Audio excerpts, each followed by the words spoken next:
Hello, happy holidays, and a big heartfelt welcome to each of you. Always feel such an honor to be able to meet in this space. And so, welcome, welcome. Okay, and let me make a couple of announcements here. So, we have two events coming up. We have our next in-person retreat in Washington State, January 15th through the 18th. And if you're interested in that, please email me directly. And I'd love it if you could join us. It's going to be a very small, intimate retreat with lots of time for connection and time in nature and hiking trails and all kinds of beautiful ways to connect. We'll be doing spiritual inquiry work, dyad work, and so I hope you can make that. If that's not your cup of tea, if you don't want to be cold and wet in Washington in January, this March, we're going to be in the Caribbean. We're going to be at the Shivananda Ashram in the Bahamas at the Spiritual Awakening Symposium. And details for that are on my website. And so I'm really looking forward to both. Okay. The last thing, I just want to have a little fun here tonight. I want to start with a topic, just a real brief topic here. And it has to do with, my favorite topic in the world, which is aliens, which is outer space. And so some of you have reached out saying, Craig, what can I get you for Christmas? Now, listen, I don't like to skip holidays. We haven't had Thanksgiving yet. But if you're thinking of getting me something for Christmas, I want you to watch something for me, to watch something. And so recently, there was this movie that came out. It's called The Age of Disclosure. It's an incredible movie, and it interviews, all kinds of people in Congress and intelligence officials and people in the Army and the Air Force, the Navy, who've all, come into contact or had encounters with these massive programs within the United States, China, and the Soviet Union. I won't give you all the details, but I want you to watch it. Now it's a little bit expensive, to watch or to rent. If you want to do the cheat, you can listen to Joe Rogan interview Dan, I think his name is Ferrara. You can listen to that for free. That's the latest episode, but it's pretty incredible. Some of the revelations that come forward.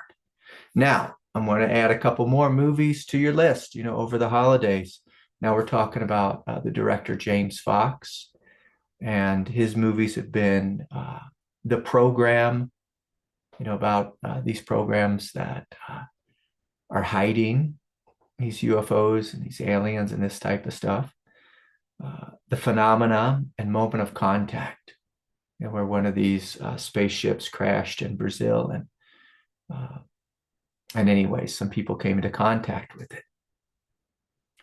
And so the reason I'm inviting us to do this is because this invitation, the invitation of this world, is to be here with our eyes open, our mind open.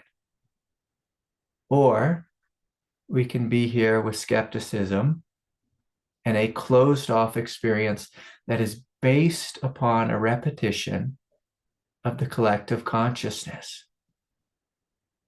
And whenever I'll say this, study, whether we're studying the Egyptian pyramids, or we're studying ancient aliens or modern day aliens, extraterrestrials, these crashes, these moments of contact between humanity and other worldly beings, other dimensional beings. When we're willing to start to look, start to investigate, when we're willing to begin to open, what it requires is that we surrender so much of what we thought we once knew.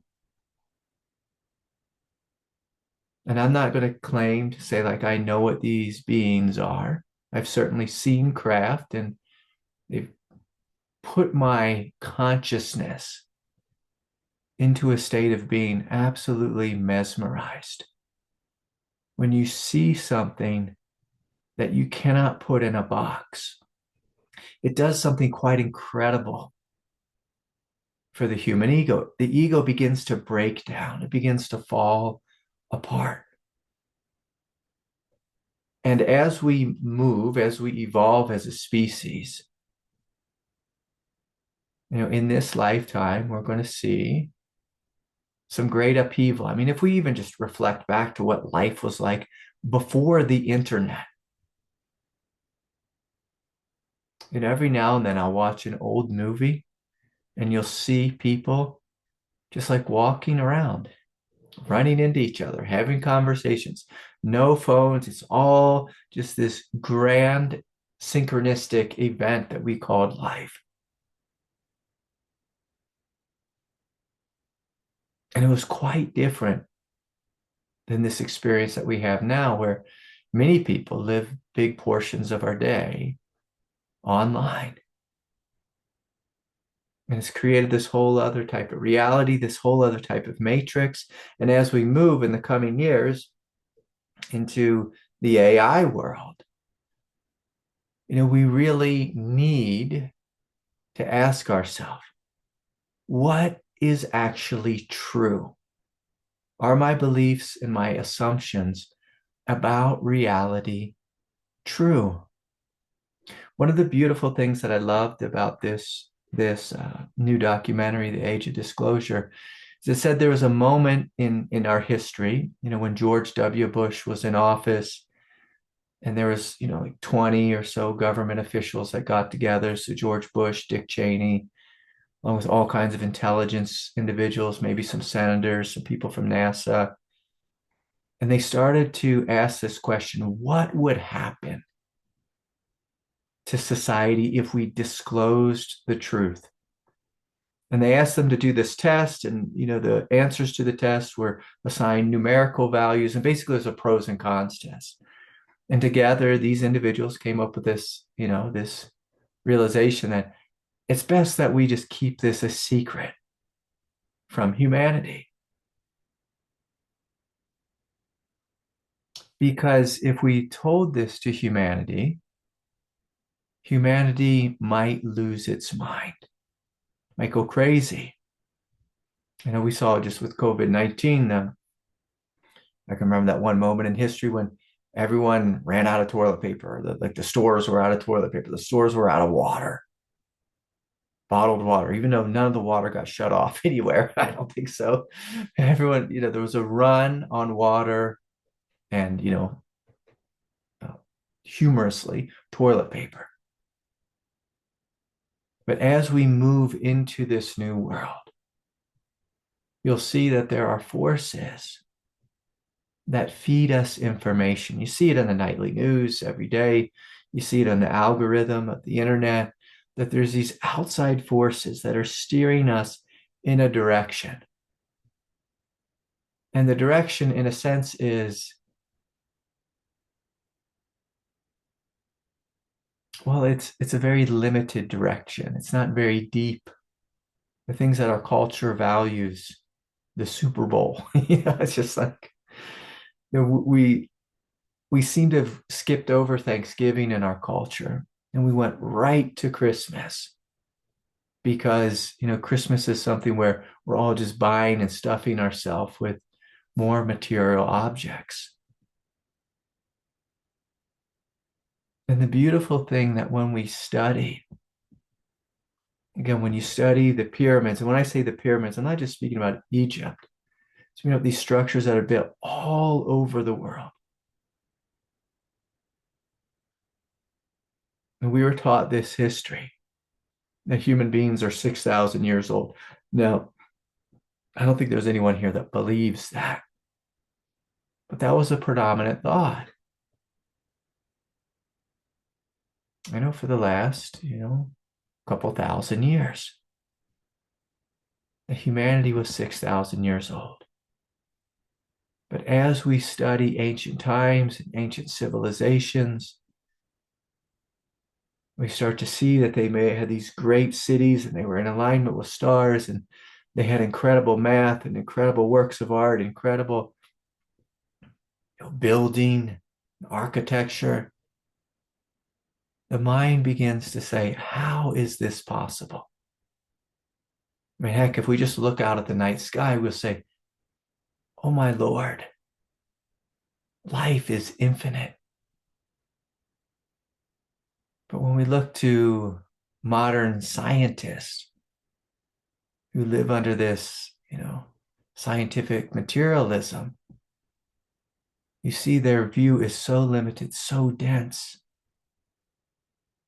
I was at church today and I was sitting next to this fella, and he was an older fella, but he kept making jokes to me like at inappropriate times, and he was saying things that didn't make any sense. And I kept like looking at him, and he'd look at me and really smile and be winking and like just, and I was looking at this film, I'm like, what is going on with this human being? And if you've ever been around the elderly, I mean, this guy, he was probably like 86 years old, and he, it took me a couple minutes to realize, oh, he's really confused. He's disoriented in his consciousness. And, there were times when he would just kind of like jolt in his seat and he didn't know where he was. And I kind of like smile at him and remind him like, hey, we're at church here. We're at church. I need you to behave yourself. Even though he wasn't. I didn't say that. I didn't say that, but I wanted to have a little fun with him. But anyways, you'll see that there's lots of people here on planet Earth who are really confused. Sometimes we're confused because we're old. Sometimes we're confused because we're really young and we haven't lived much. Sometimes we're confused because we're lost in narcissism. I've run into, a couple different narcissists this last month, and they kept projecting their worldview on me. And I was just like, oh my Lord, you are so confused. You're so confused. So confused. Just living in a place of aggression and confusion and chaos. In the world of psychology, we call this crazy making.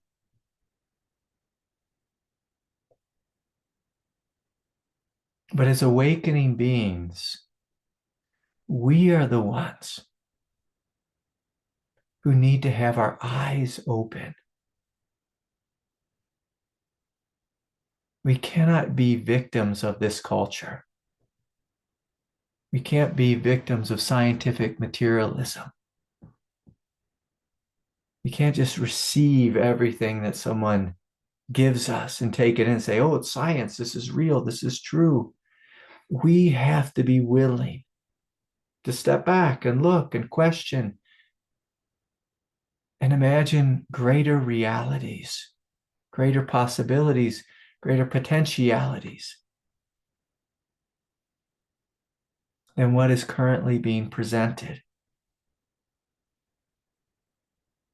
Because there are so many forces that are attempting to manipulate us. And the whole algorithm of the internet manipulates us to fight with each other. And there's another algorithm that tempts us with I can remember when the internet first came out and they had all these online gambling ads that were just always showing up in my feed. And then they try to tempt us with, if you're a man, it'll be Russian brides or Asian brides or Ukrainian brides or whatever it is. Like get married to someone who's, fleeing their country. They try to tempt us. How the whole advertising industry is. putting someone beautiful next to a car and trying to sell us beauty or sex or power or prestige. And as awakening beings, we have to look out at the world and see this is crazy. It's crazy what goes on here on planet Earth. And as we move into the direction of the holidays, you might find yourself, back at home with mom or dad, or if they're still alive, or sister or brother, or cousins and this and that. And you'll see that as soon as we walk into our home, all of a sudden there's this psychic overlay that gets downloaded into our consciousness. And we have this choice. Am I going to be the awakened one who sees through this veil of limitation that somehow downloaded itself into our consciousness? So as you spend more time with family members, I encourage you to ask, are you a child of mom and dad? Are you a sibling, of this guy or that gal? Or are you the awakened one? Are you a Buddha? Are you a goddess? Are you a divine being? Who is it? What is it that you are? And so this is our question. This is our question that we sit with every day. Who am I? Am I a divine being with a big, radiant, and compassionate heart, choosing to respond to life from clarity, from peace, and with compassion? Or, am I a victim of mommy and daddy? Am I a victim of sister or brother? Am I a victim of the TV? And by that I mean, like, do we go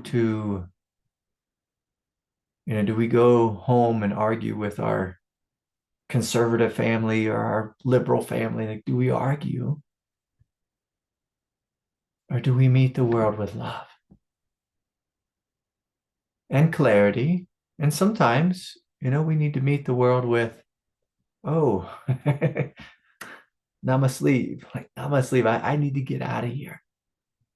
This is getting a little too crazy for me. When I was young, I've lived in this mountain town for 30 years now. And when I was young, sometimes my friends would say, "Hey, Craig, let's go out to the bars." And I never really drank. I drank a little bit in college, but it's never my thing. And so it's like, okay, I'll go out and just say what's up, to some friends, maybe shoot some pool, do that kind of thing. And I can remember just so many nights being out on the town. And, normally things can be pretty tame if it's before 10 p.m. But you start getting, to 10 or 11 o'clock at night, and you might see a fight break out, or, two girls pulling each other's hair, someone getting a drink thrown in their face, or this or that. And it's like, okay, this is my cue from the universe that it is time to go. Time to go. Time to go. And so I'd walk myself, back home, or hell, in those days, I might even rode my skateboard back home.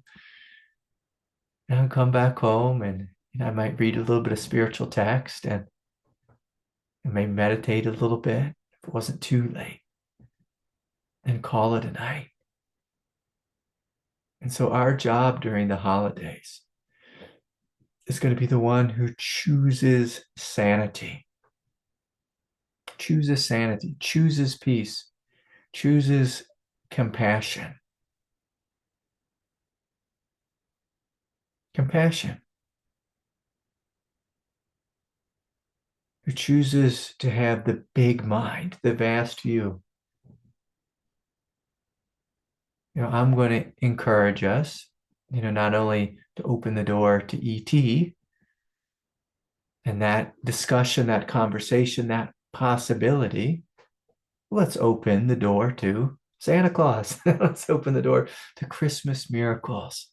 Let's open the door to the possibility of kindness, the possibility of growth, the possibility of change. One of my favorite things, I say this often, is I like to listen to conspiracies.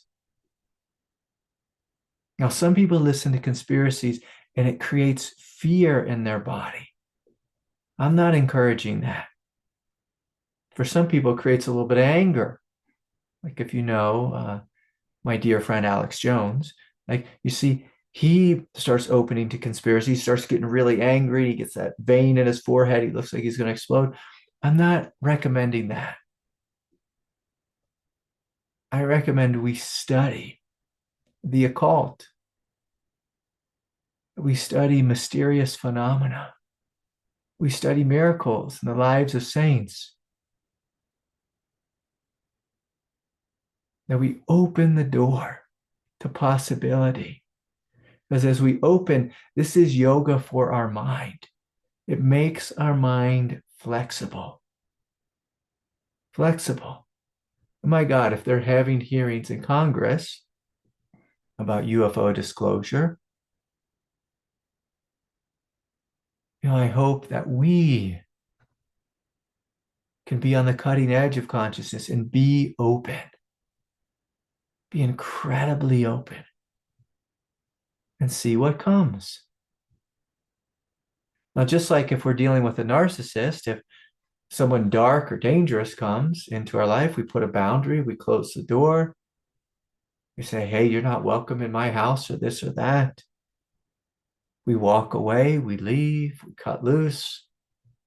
We might hit block on our phone or our email or whatever it is. The same is true when we're opening, and if we see something that doesn't seem true, if we see something that is false, that wants to create harm or manipulation within our consciousness, we say, no, I walk away. And so I'm not asking us to have blind faith or to be open like foolish individuals. But I'm going to invite us to really look. Look at our world view.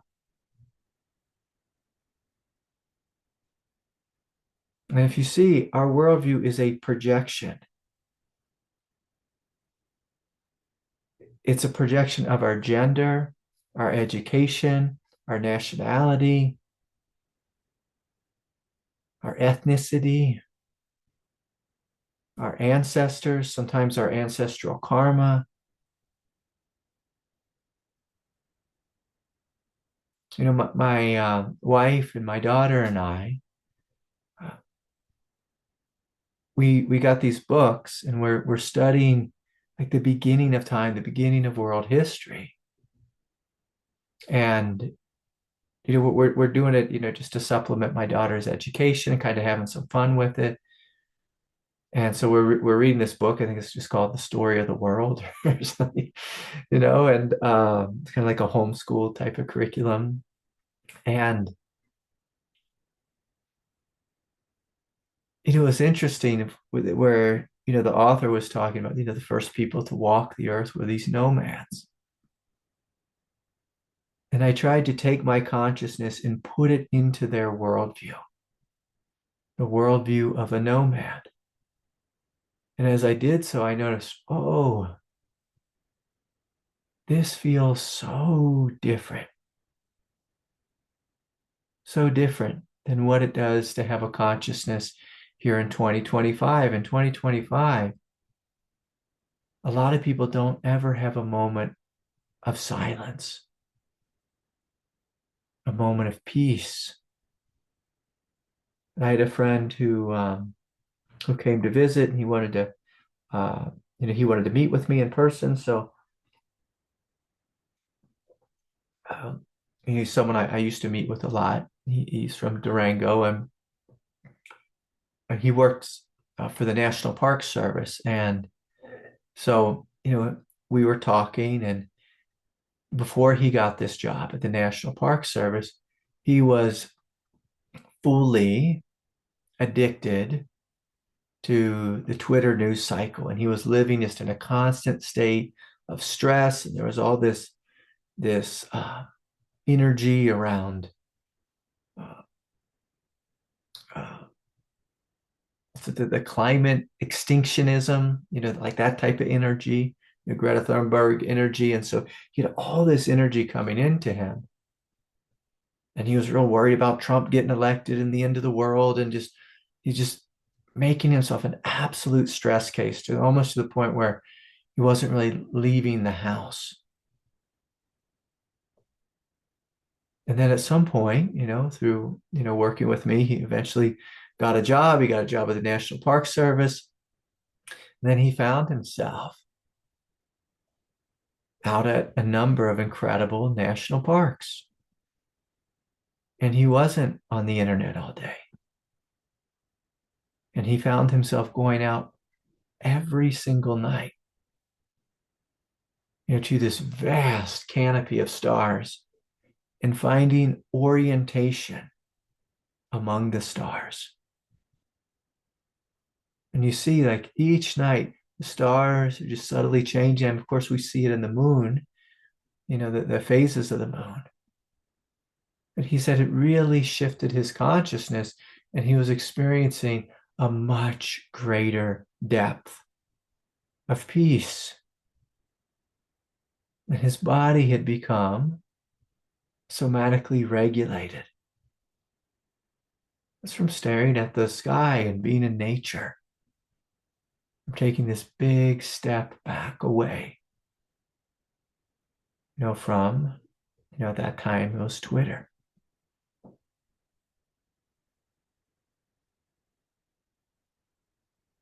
And so I'm going to invite us right now just to close our eyes and to ask ourselves, well, what are our influences? What are the things that get you fired up? That create the rising of blood pressure and rising of the quickening of the heartbeat? What are the things in your life that frustrate you,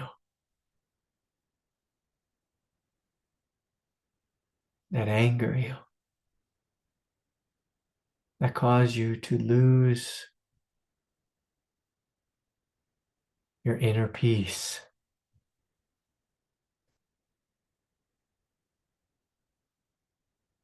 And so I'm going to invite us to see these things. There might be a couple big stressors or a whole collection of them. And as we see them in our mind's eyes, I'm going to invite us to take a big backward step. Big backward step. And to give ourselves permission to let go of all the accumulated knowledge. And by that I mean all the accumulated thoughts you have about these stressors.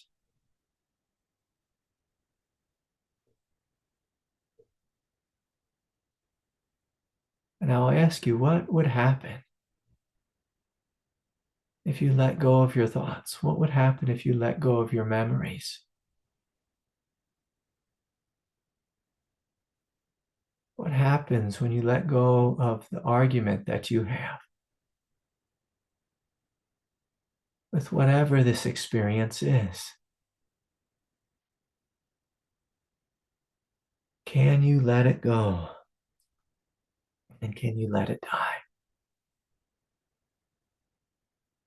Can you allow your mind to be empty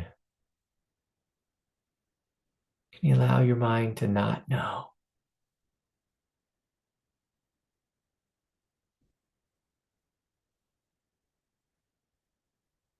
Can you give yourself permission to unhook?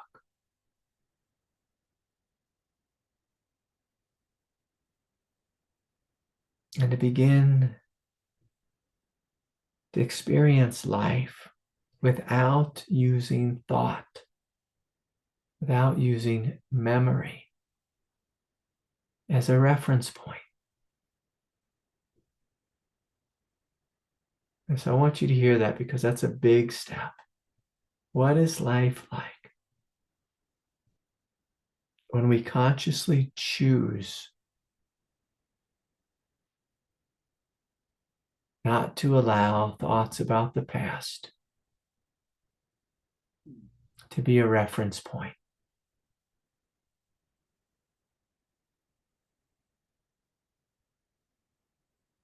And so whether we are traveling for the holidays and going back and seeing mom or dad or sister or brother, can you look at them with new eyes, with an open heart, without judgment?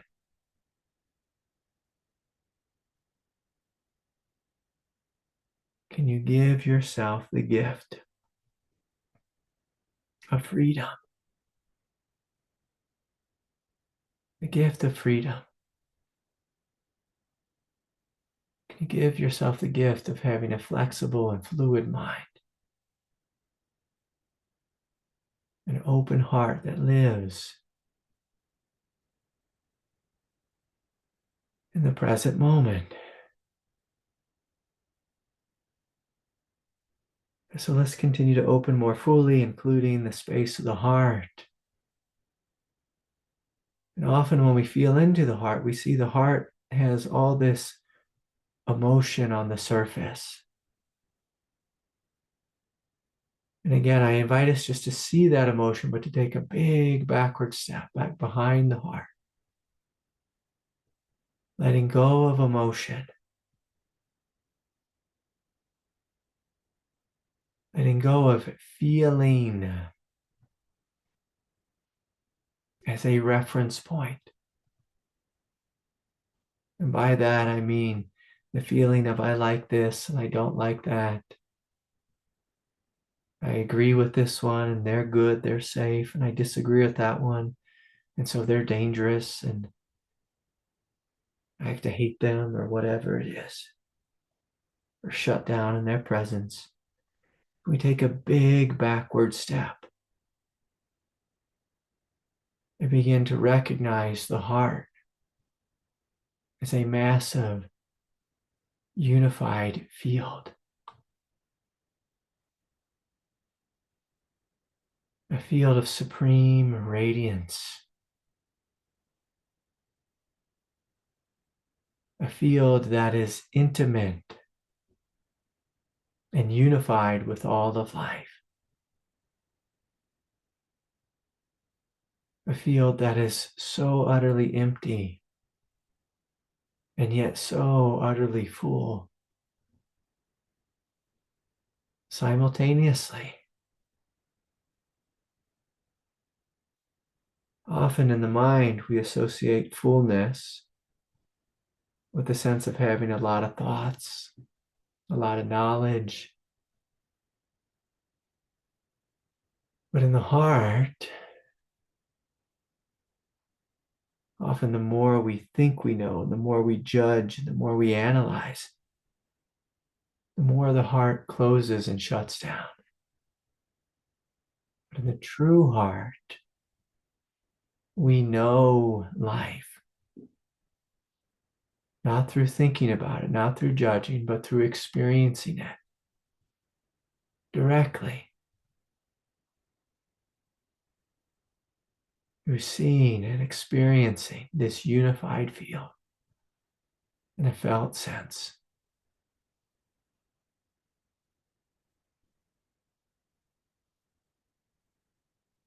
And so here we see, just with a couple minutes of meditation, You see, oh, this is quite a different experience than living in our head and saying, I like this and I don't like that, or, oh, yes, I agree. Oh, that's good. Let me write that down. Or when you step into this unified field, you see, you experience directly this fundamental aliveness,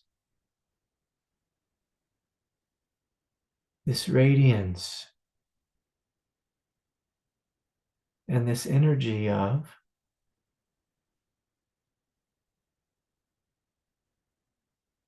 immense okayness. Life is okay. Life is innately good.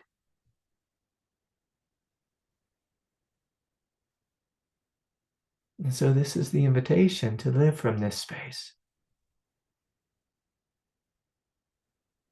to live from openness as openness, from love as love.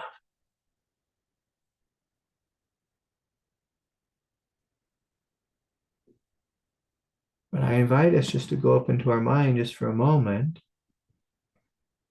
and just to have a little fun here and say, Craig is crazy.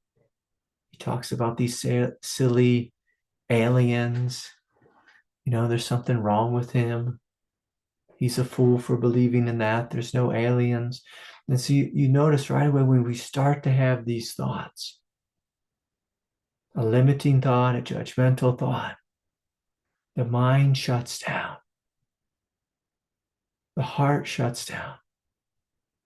But when we allow the field of the heart to be open, we look out at the night sky. We experience this great humility and we realize right away, oh yeah, we human beings have no idea what the universe is, who is out there. No idea about our ancient past. Zero.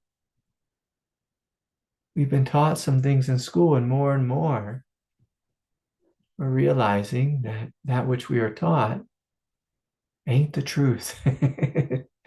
These limiting things that someone tried to create a view, an orientation. You see, oh,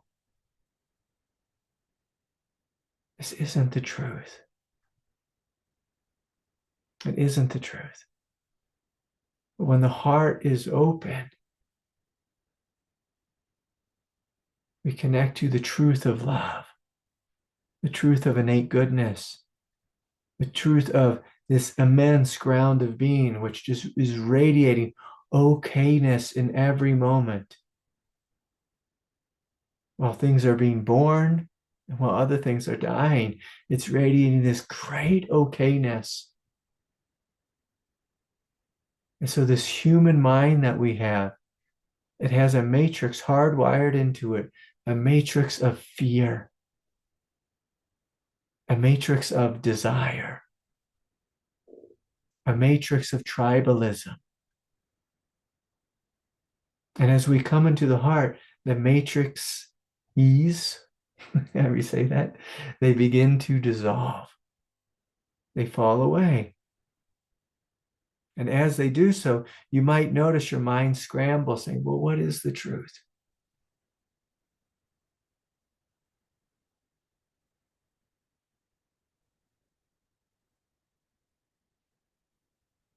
And as sages, as students of the divine, we have to learn how to rest in humility. We have to learn how to rest in a fundamental sense of openness. Openness without knowing, without judging immediately, without slamming the door. It's an invitation to be open.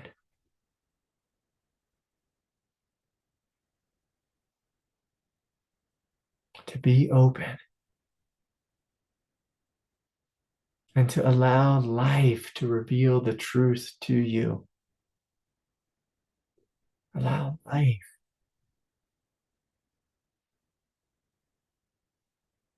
But in order for life to show you the truth, you can't look through the matrix. You have to step out of the matrix. And like Jesus has taught us, the kingdom of heaven is here. It's here. It's here. It's here.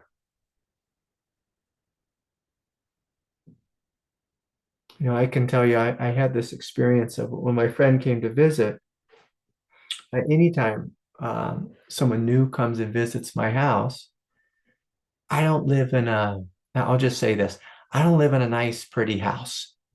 I don't live in a house where everything's organized and put away. I live in a teeny house and I have a big family with lots of stuff.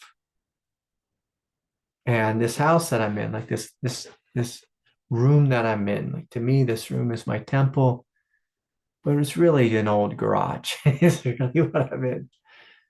It's really this old garage. And this fella came in and I was, telling him like, excuse me for the mess and all the stuff that we have, because we're just in a house that's way too small because a house in Colorado costs $1 million.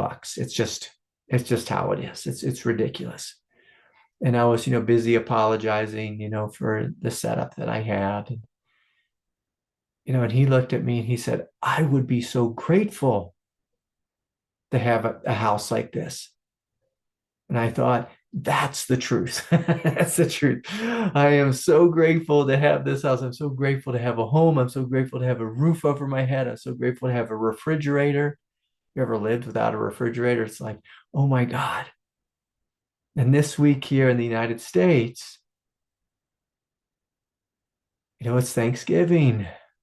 It's a time for us to remember to have tremendous gratitude.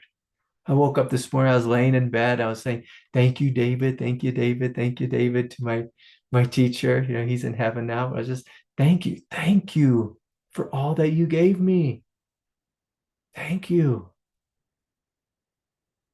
Thank you for my daughters. Thank you for my cars. Thank you for my little four-legged friends. Thank you for my mom, my dad. Thank you, God. Thank you. But the human mind is hardwired. It's one of these matrix programs of complaining, of arguing, of always desiring something better or more, playing this game of comparison. So this was beautiful. This fellow, he came into my house and he reminded me, this is a time to be grateful. And gratitude is a quality of the awakened mind.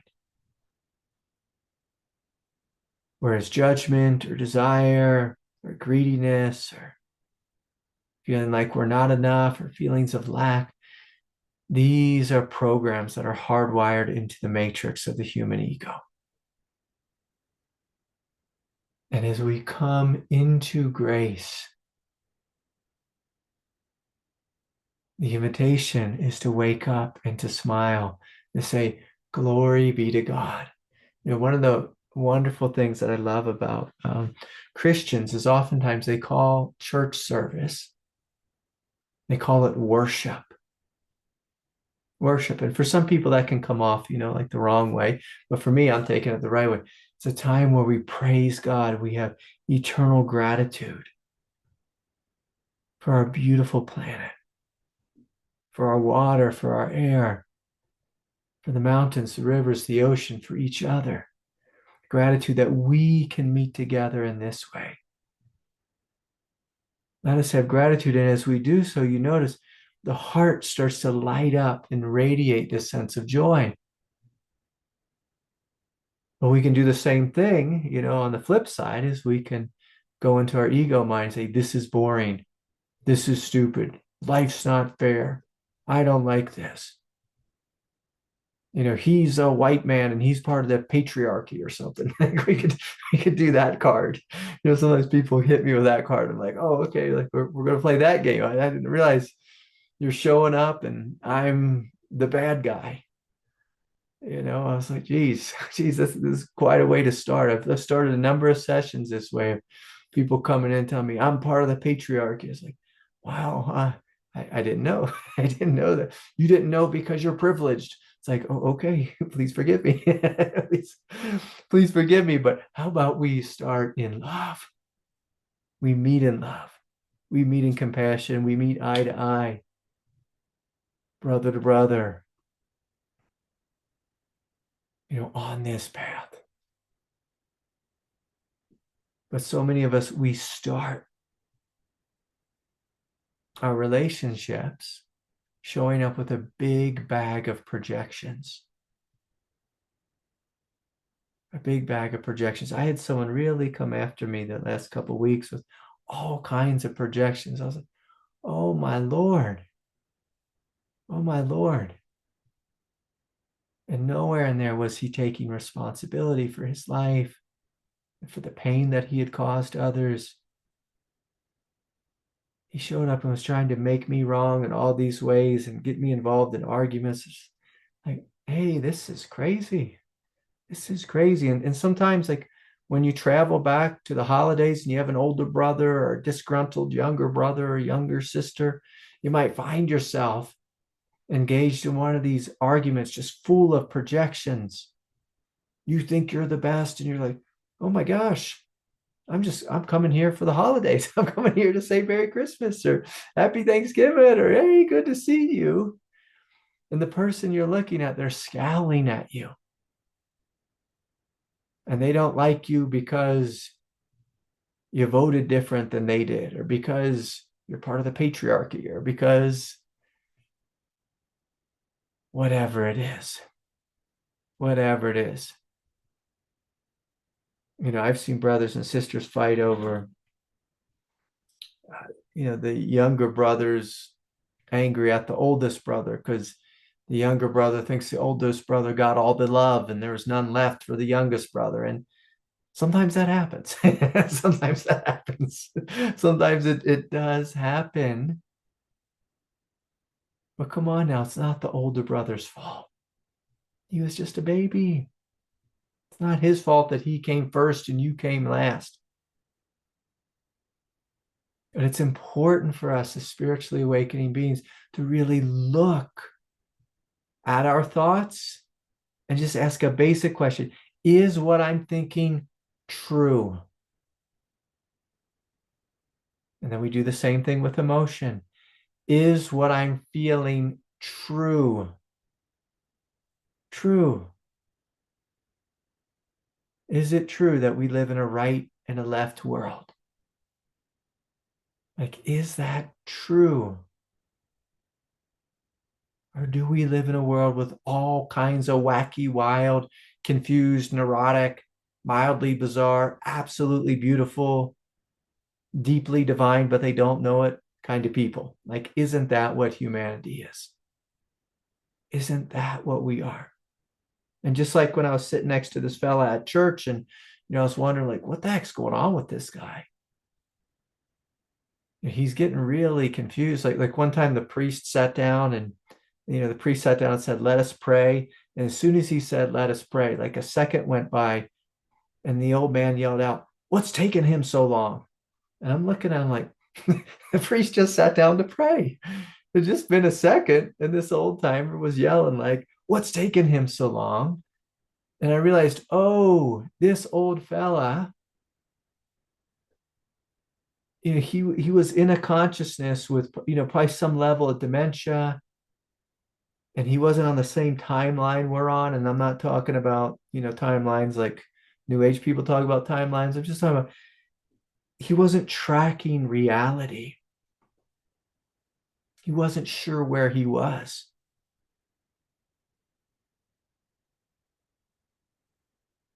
But then he would have moments of clarity. When it was time to receive communion, he looked at me and he said, oh, now they're going to feed us. I was like, that's a great joke. They're going to feed us the little communion wafer, And so, but he looked at me and he had like a really good joke. And it was, his timing was perfect. But then at other moments in the service, he was lost and he didn't know where he was. And more as we wake up and we walk around planet Earth, you will see, whether it's your mother, your father, your sister, your brother, your neighbor, me at times, you'll see, oh, this person is confused. They're lost. They're living in a virtual reality. And whether it's their biology is confusing them, I mean, hell, we've all been around this where you ever hang out with someone who hasn't had their coffee yet? They're ready to rip your head off, or someone whose their blood sugar isn't balanced. And you see, oh, they are in an altered state of consciousness. An altered state of consciousness. And again, the invitation is, can we open and respond with love, with clarity, with discernment? And sometimes we respond with, I'm asleep. I gotta go. I gotta go. I gotta go. See you later. And that's okay. That's okay. And sometimes, I mean, I've just smiled and nodded to a lot of people like, oh yeah, okay, okay. And inside I'm like, oh, this person is kind of crazy or a little bit crazy or really crazy. Or this person listened to too much Alex Jones. This person didn't listen to enough Alex Jones. And you see they're real square, and then they're, it's completely off the deep end. And it's like, okay, okay. But part of being awake is us being anchored in peace. In peace.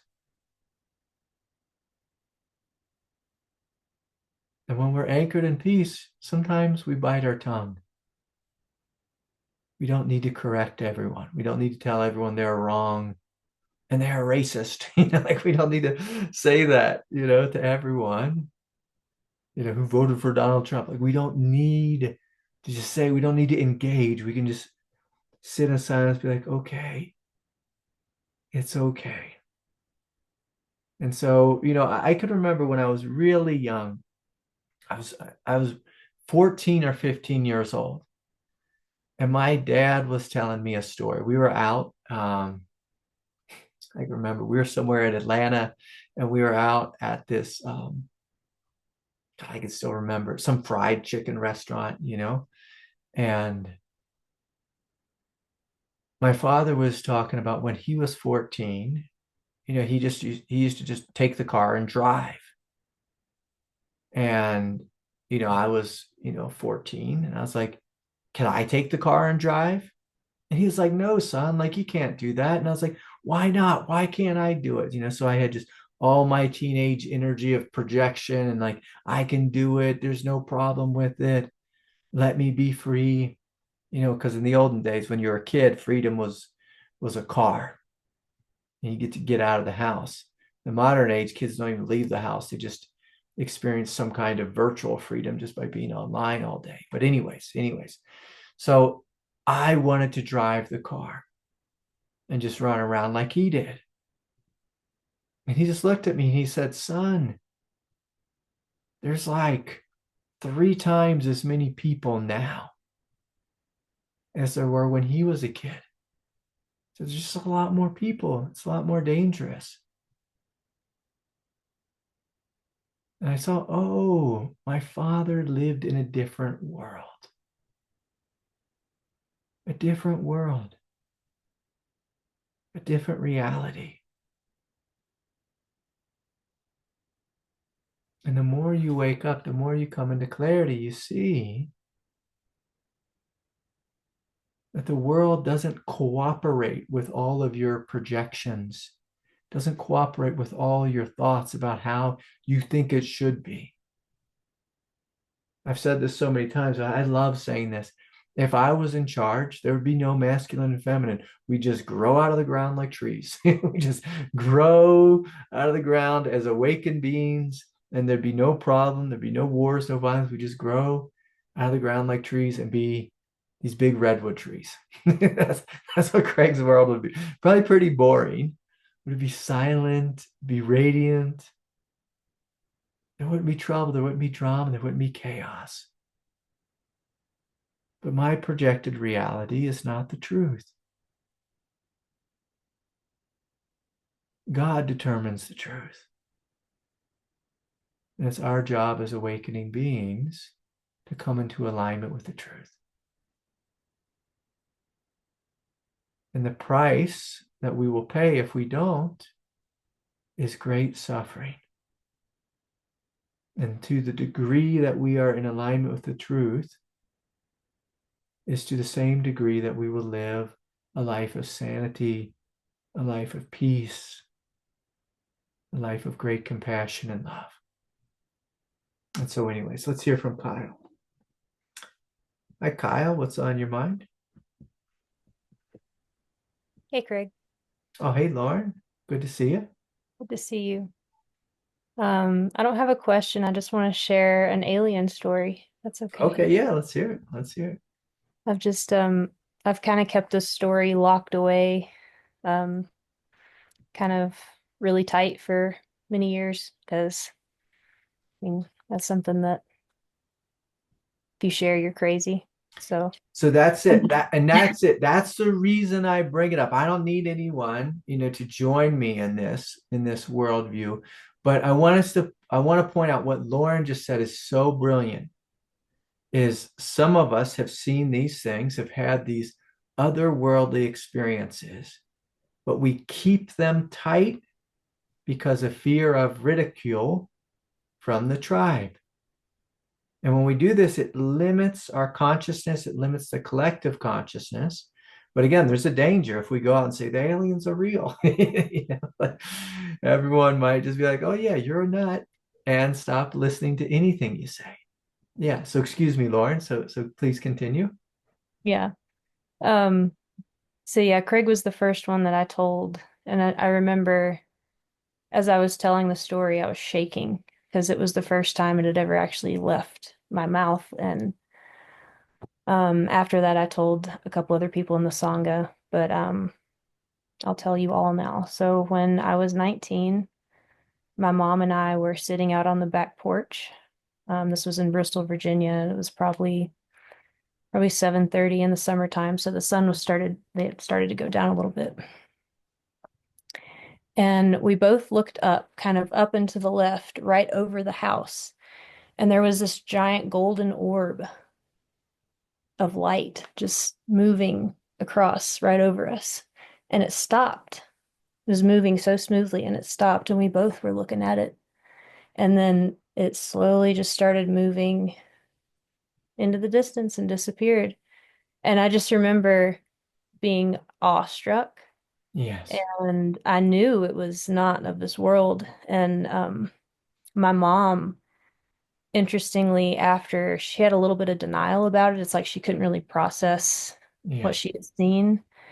Because a few weeks later I brought it up and she was like, "Oh yeah, that was like a paper lantern or something." I was like, "No, it was not a paper lantern." Because I remembered very clearly what it looked like, and she Yeah. had kind of added these layers of Yeah. to make it easier to understand or process. Um, yeah, that's my story. Yeah, thank you, Lauren. It's so true. What Lauren's pointed out is like this is what a mind will do is a mind works so hard if it sees something new to put it in a box of what you know. And so sometimes you'll see something and you'll be in total awe of what it is. And this is what it's like when we have a spiritual experience is we are in absolute awe. We're awestruck. Our jaw, sometimes drops. And we're like, the mind goes blank. Words fail us. It's like you'll even notice like the mind will just come to a complete screeching stop.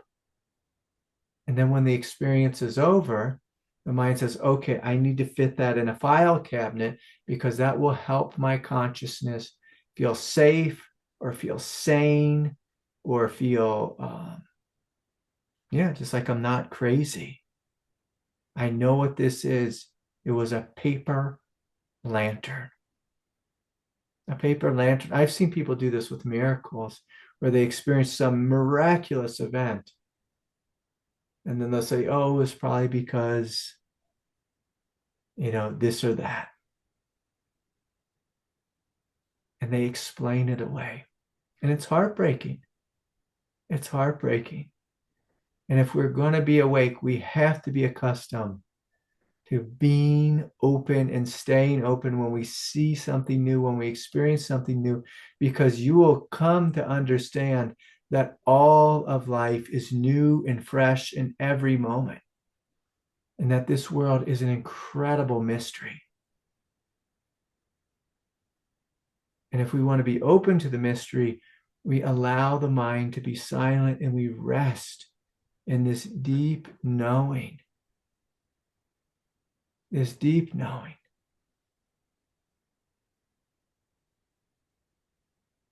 That what's here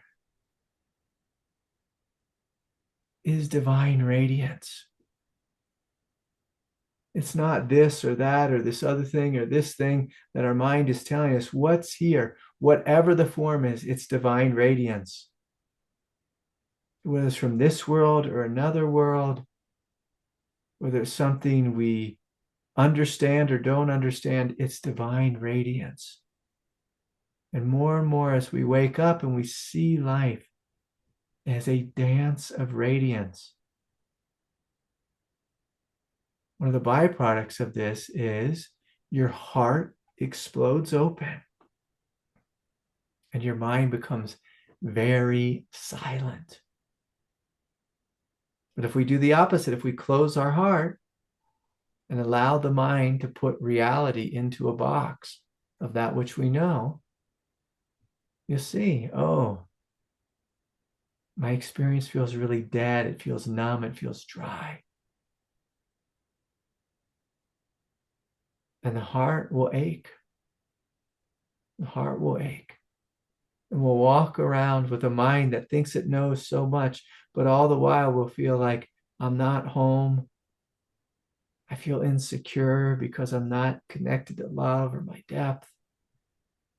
And we'll have all this knowledge about what we think we know. And it's heartbreaking. It's heartbreaking. So, Lord, I'm so happy that you stayed open. That you stayed open. And you didn't go with your mom. Because sometimes, like, you'll see this a lot with parenting, where kids will be like interacting with an angel or something. And mom or dad will come in the room and just be like, knock it off. Like, quit talking to that imaginary friend. There's something wrong with you. And they'll kind of stomp it down. And as we do that, we see that our psychic abilities or our intuitive abilities, they really get squashed, for many of us in childhood. Yeah, so thank you so much, Lauren. Beautiful, beautiful. Yeah. Okay, let's hear from Catherine. There's a lot to talk about that you brought up.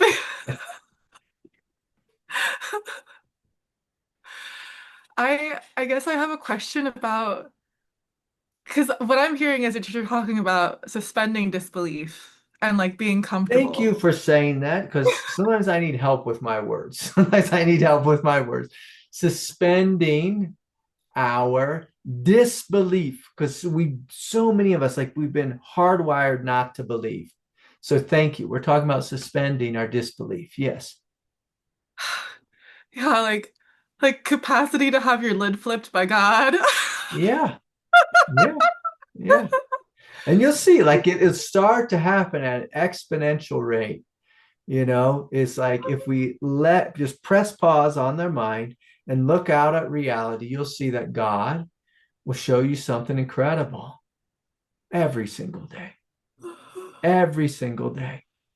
And at some point, it gets to be a way of life, a way of life. And the way the Buddha said this, he used this interesting language. He called this experience the groundless ground, because our mind is always trying to create a ground of that which we know. And as we start poking holes in that ground, we start, lifting up the sheet and seeing, oh, this is not what it appears. What was the show, the play, The Wizard of Oz, right? It's like it's all smoke and mirrors. Like you go behind the curtain, you see, oh my gosh, it's not what we thought it was. It's something really different. It's something really different. And as we open to the energy of the groundless ground, yeah, our mind keeps getting blown and blown and blown.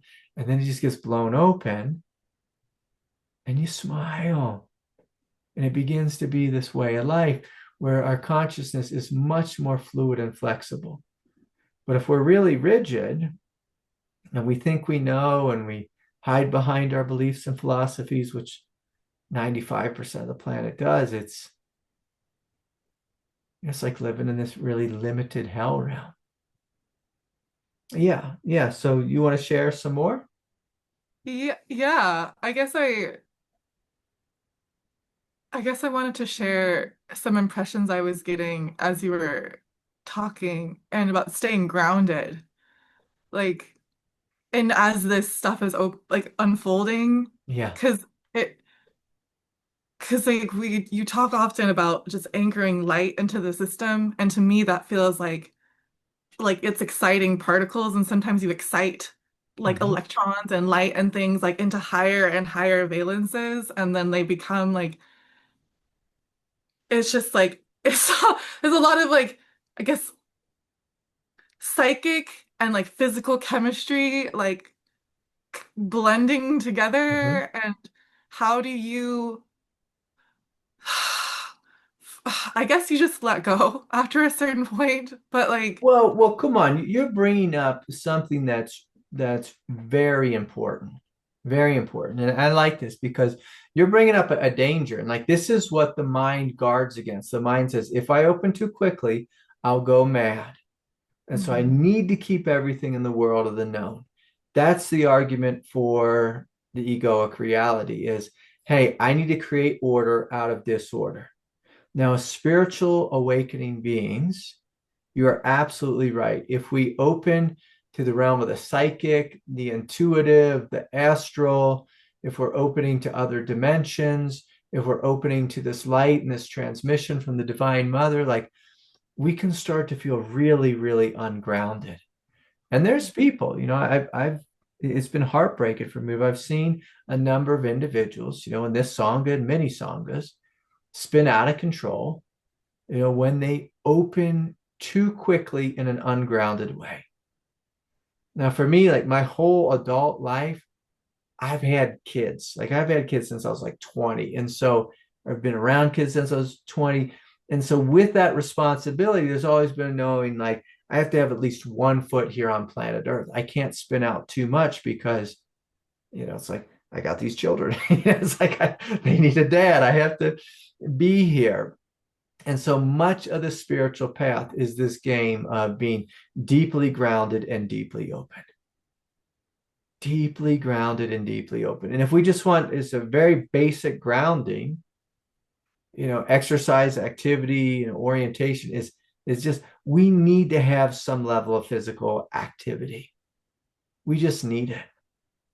And whether it's walking, running, yoga, martial arts, I mean, hell, some people fish, it's just like that's their thing that gets them grounded. I have all these friends who are fly fishermen and they love it. They have like half their body in the water and the other half is, above the water. I like to say in the air, but just on the regular level. And so half their body's in the water. And so they're rooted in the earth, water's flowing over them. It's like they're feeling the reality of it. But at the same time, they're opening to this unified space. And so we need to find a way,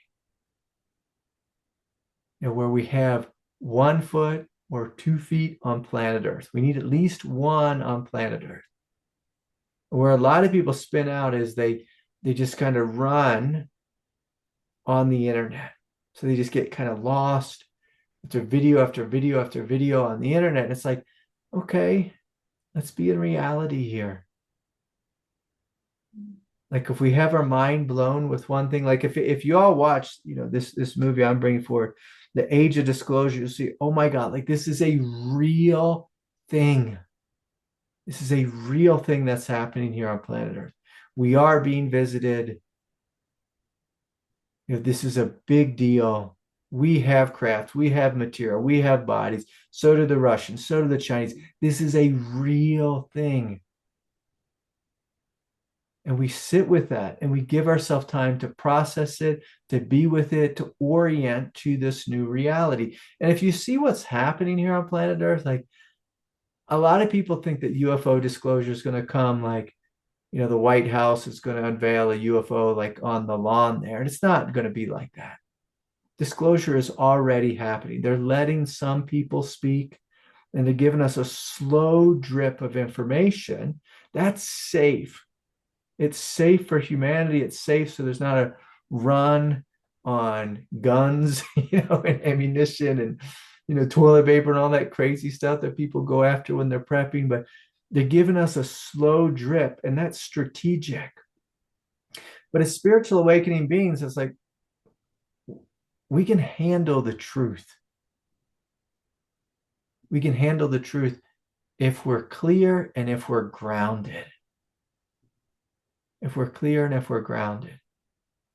Where people get lost is they put all their energy in their head and they go off into astral planes and the psychic planes and engaging with entities and all this kind of stuff. And it gets very nutty.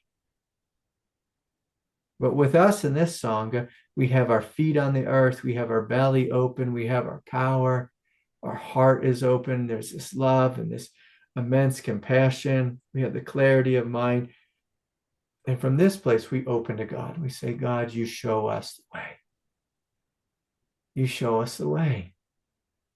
And so it's important that we are rooted and open. Because if we're open without being rooted, well, we can get kind of nutty. We can get kind of lost.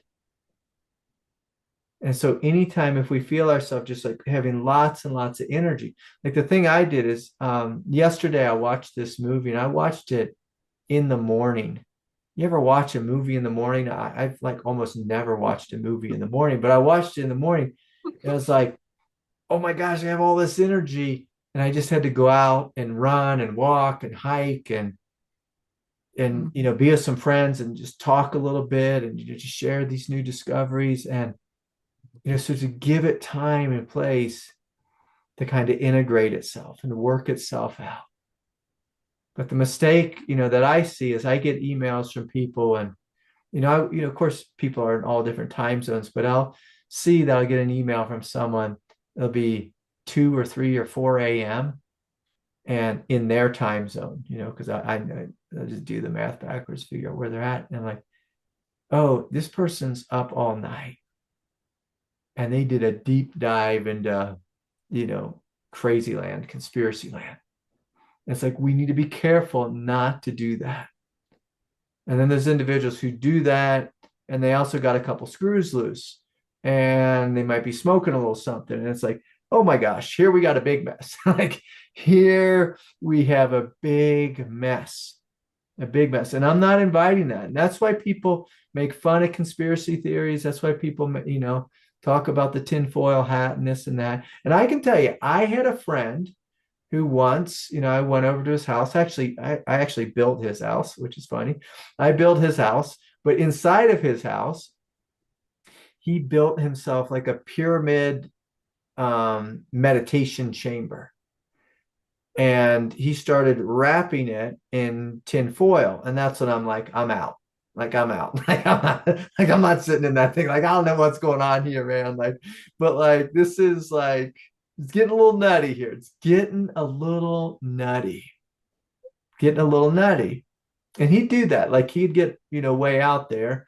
His wife would, straighten him out. And so sometimes it's our partner, that straightens us out. Sometimes our partner drives us crazy and gets us all amped up. But for other people, it's their partner straightens them out. And it's good. It's good to be in relationship. It's good to be in community. It's good to talk to people in real life and say, hey, what do you think about this?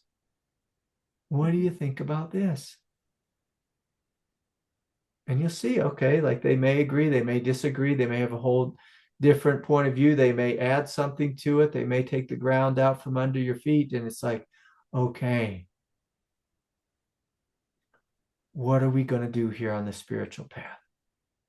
Are we going to be sane and also be open and awestruck, like Lauren was inviting? Are we going to suspend our disbelief and allow ourselves to see reality and allow reality to teach us what it is? Or are we going to be ridiculously closed-minded or off our rocker? And our job as Buddhas is to be right here, rooted in the depth of reality. There's this path in Tibetan Buddhism. It's like the path of the Dakini. And the Dakini, she's one of these beings, like White Tara. And the Dakini always has at least one foot on planet Earth. And so she acknowledges earthly reality, heavenly realities, awakened realities, transcendental realities, astral realities. But it's so important that she has that 1 foot on planet Earth. And that's the invitation here is, can we honor all the different realities and hold them simultaneously? You'll see that any great master will have this ability. They can step their foot in any of the realities, and nowhere in there are they getting lost. But there is certainly a mechanism in our mind to make sure we don't go off the deep end. And that mechanism is skepticism, is doubt, and is fear, is insecurity. But if we allow those forces to lead us, well, then we're just a fearful, doubting individual who doesn't believe in anything and isn't open to anything new. Like if any of us have seen The Hobbit, like The Hobbit had this moment right before he went off on his grand journey where he's like, I could just stay home and stay safe. It was his Dr. Fauci moment. I could stay home and stay safe, not get in any trouble. And Gandalf's like, no, no, like there's a greater world out there, Hobbit. There's a greater world. He's like, oh, I just want to stay in this little safe reality. But then, of course, as the story goes, something shifted. And all of a sudden he found himself up and out of his house and along the journey. Because we human beings, we're not satisfied with living a limited life. And so anyways, thank you, Catherine. Anything else you want to add? I'd be a pretty tall hobbit. That's it. You would be a tall hobbit. You would be a tall hobbit. Yeah, thanks, Catherine. Nice to have you here. Nice to have you. All right. Okay.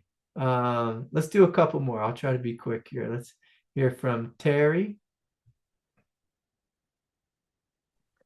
Hello. Hey, Terry. Hi, Good everybody. to see you. Good to see y'all. Well, I have a UFO story too. All right, let's hear. Let's hear. Thing is, my brother and I, we have always had a spiritual understanding between us, and but he's always had like experiences from when he was a kid, but like external experiences, and for me, they were always like third eye, like astral stuff and weird stuff, where I would just go, okay, like I don't know what this is, and and also before I tell my story, because then I finally had an external experience. Everything that you're talking about today, like in the groundless ground. I mean, like I get thrown into the groundless ground because every morning I'm talking to people, doing a little thing, and then I go to your sessions and stuff, and you're bringing up the same themes and it's tripping me out. And I'm like, okay, it's just one mind. So this is natural that should happen because it's in everyone and everyone's bringing that. It's And moving through everyone. we're all wired together. We are in a unified space. There is so much more connectivity than any of us will ever realize. It's happening like a trillion times a moment, how interconnected we all are. It's beautiful, but when it first happens, it's shocking and disorienting and feels like the carpet's being pulled out from under you. Yeah. Yeah. Yeah. And most of these synchronicities, I just don't Yeah. even care about them anymore. Yeah. But when stuff is coming out of my mouth and then it comes out of your mouth and stuff, I just go, ugh, Yeah. that's intense. So, but then I realized that just shows me how like your mind just wants to grasp onto things Mm-hmm. and you can't draw conclusions. All you can do is just, this is what's happening now and moving on to the next moment and the next moment. And miracles are happening. And so move on. You're like, Yeah. you just can't get attached to it either, but you can't hold on to it. So my UFO story was a long time ago, like in my early 30s. I was in San Francisco in this apartment that had access to the roof. And I was dating this strange person very briefly. And we did not, there was no syncing up there. But anyway, we came home from a date and something came into my mind. It wasn't the voice of my mind and it wasn't the voice of my heart. It was something else. And I recognized immediately it was like a separate person from me. It Mm-hmm. was, or entity or whatever. Sure. Sure. That was like, you should go up on the roof. And I was like, okay, whatever. I'm getting this message. Why not? And so I like go up on the roof and I thought it was weird that I was like going along with that. And so we decided, I said, let's go up on the roof. So we go up on the roof and we just lay down and we're staring at the sky. It's nighttime and we're looking at the stars. And suddenly I see this black silhouette and my mind immediately wants to say, that's got to be an owl because it can't be a seagull at Mm-hmm. night. So what is blocking the stars? It was black and it was blocking the stars. So, but as I kept looking at it, it was like moving very steadily, but not Mm-hmm. fast. Mm-hmm. I saw it was like a big circle and like two little circles, like a Mickey Mouse silhouette, right? Mm-hmm. And I was like, that's not an owl. And I was like, do you see that? And my friend was like, yeah. And we just kept looking at it. And as it went into the distance over the city, so it got to a point where it suddenly went, it stopped Mm-hmm. and it just went, it split into two and went pew like that, like Yeah. instantly like Yeah. gone. Yeah. And I said, holy shit, like, did you see that? And he was like, yeah. And like he was totally nonplussed, not interested, not excited. And Lauren's story about how her mother tried to rationalize what she Yeah. saw, I just felt like there was this weird disconnect. Like I was seeing something relative, not normal, not usually Yeah. thought of Something as otherworldly, possible. And something he was just incredible. like Yeah. not interested, not Yeah. commenting, not like, and I was like, what is going on? How is this human consciousness not Yeah. excited Well, about what we just saw? that's beautiful because what we would call that is it when we're in the dream state, there's a sleepiness or a deadness about that consciousness. That it's just like it's not awake, it's not moved by something incredible. So it's stuck in its limited worldview to such a degree that it loses the ability to experience awe. And you'll see that. You'll see that with a lot of people who are like you're telling about some big spiritual experience that you have, and Like you're so excited and bursting with light and just enthusiasm.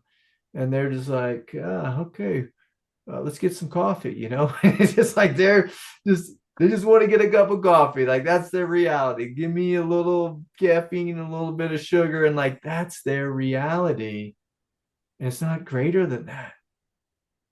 And the Buddha called that samsara.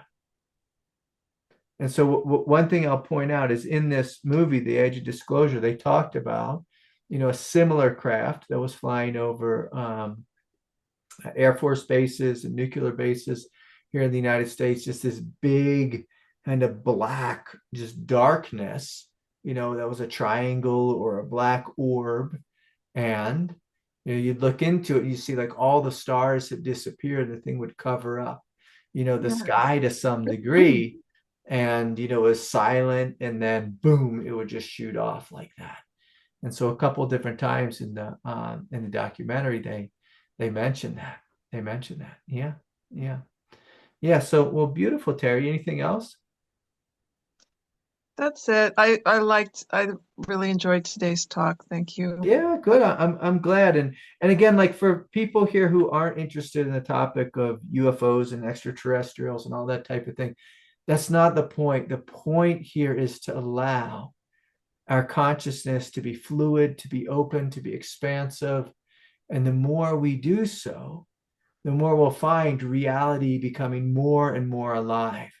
And as it does so, the ground, like Terry said, will fall out from under us, and it will be disorienting. And it's a skill. It's a skill on the spiritual path to stay sane and to stay open while, your limited view of reality shifts or expands or becomes fluid. And we're open to greater possibilities. Okay, we'll hear from David Morris. Can I say one more thing? Yeah, please. Okay, I really enjoyed the groundless ground, and then someone in one of my spaces this week called it the void of unknowing. And I thought that was beautiful. The void of unknowing. Yeah. I mean, in the Christian tradition, what they call it, the cloud of unknowing, right? Is I believe from the Christian tradition, the cloud of unknowing. And so that's kind of like some ancient Christianity there. But yeah, just that willingness to not know. And that's a rare thing in the modern age, to allow yourself not to know. But more and more as we get comfortable with it, you'll notice your mind literally expands the more permission you give yourself to not know. Okay. All right. Let's, I want to sound like a talk show host here. Let's go to Florida with David Morris. That's great. This will be real fast, but it's another UFO story. And I saw it when I was living in California. My father was in the Air Force. He was flying planes full of dead people in Vietnam, and my mother and my two sisters and I were parked in California outside of LA, Orange County, backyard. It was at night, backyard, of a suburban house. At that part of California, probably lots of California like that. There's backyard is just not that big, but big, like, I don't know, 8-foot high cement concrete block wall around the perimeter of the backyard. I was in the backyard alone. I think I might have had my dog with me. Everybody else was inside the house. It was at night, and I was looking up into the sky, and I noticed what looked like a star on one side of the sky, and another side of the star, the opposite side of the sky, another star, and they were moving directly towards each other. It's, at that point, it sort of looked like, it could be a plane or something, two planes. But they got together, someplace right above me, something more or less. And when they met, they stopped. Of course, planes don't fly and they stop. And they met and they stopped, and then they did the spin around each other a few times. They came and they spun around each other, and then they went back off again real fast in opposite directions. Yeah. And I was 6 years old, and I knew that planes don't do that, and anything humans made don't do that. And I knew that just don't tell anybody, and I just was quiet about it and didn't tell anybody ever until I got to be an adult and remembered it. And have told a few people about it since then. That's Yeah, it. David, that's beautiful. Did you hear, do you know Chris Bledsoe's story? No. So Chris Bledsoe, he's someone who experiences UFOs often, and he can invoke them, to such a degree that like he's been studied by officials from NASA and the CIA and in the intelligence industry and this and that.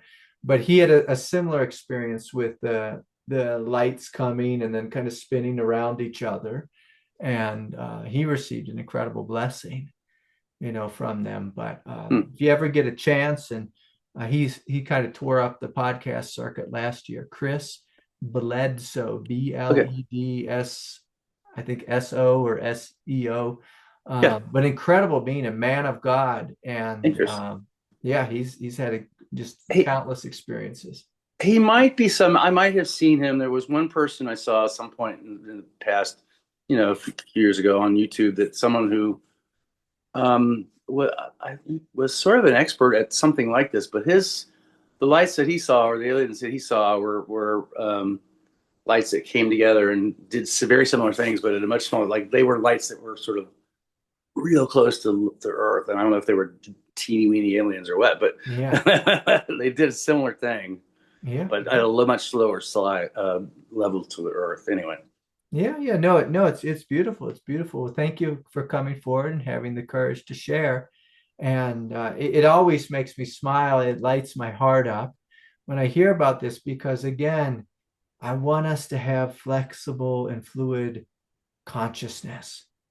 I want us to be open, and even like within the world of like studying UFOs and ETs and this and that, like we think it's just one thing, but you see, like I've heard people, from the inside say there's 26 different species visiting us. I've heard 4, I've heard 2, I've heard 9, and so there's immense possibility here. The thing that's been very interesting for me is I've worked with a lot of individuals who saw some sort of UFO experience, some sort of UFO encounter, and then shortly after, boom, their Kundalini wakes up. And so there appears to be the consciousness component to it, and that they'll come and almost like interact with us or give us a little light show or something, often right before some type of greater spiritual experience comes online. And when we start to see correlations like this, it makes us wonder, like, what is really happening here? Like, do we really know what life is about? Do we really know what our origin is? Like, what is it that this incredible experience called life is? Was that Greg Bledsoe? Christopher Bledsoe. Yeah. Okay. Yeah. And he has a really great book called The UFO of God. But if you Google it, like, he's been on so many podcasts in the last couple of years, and just an incredible being. And he was really ostracized when he came out, because he was a home builder, but also he was he was like involved in like fundamentalist Christianity in the South. And so he was really ostracized by his community and this and that. But then when he has all these pictures of him with NASA officials and being given the VIP tours of, Cape Canaveral and this and that, and going into top secret facilities. And then he got a little bit of retribution, or you got a little justice. He got a little justice, within his community, because everyone called him a nut. And then when they see him hanging out with all these top NASA scientists, they're like, oh, okay, like maybe he does know something. Maybe there's something that's going on there. And more we're going to have this, being slowly released into our everyday consciousness, into the collective reality. But as spiritual awakening beings, let us be the ones who go there first. And so anyways, let's shut down our eyes. Let's bow before the grace of God, thanking God for this immense mystery, this immense play, and asking God to give us the strength to be the light here on planet Earth, to live from a place of truth, to live with love and immense compassion. And God, please bless any of us who are traveling this week, on holiday. and give us the strength to be great beings of light, sane beings of light, kind and compassionate beings of light within our family system if we're hanging out with our family. And so give us the strength to live the highest truth now and forevermore. May truth triumph, may love triumph, may peace triumph throughout all creation. Okay. Thank you, everyone. So much love to each of you. And if you're interested in coming to that Washington retreat, there's still a couple spots left. So reach out to me right away, please, and let me know that you're interested. Okay. Much love. Good night, everyone. See you soon.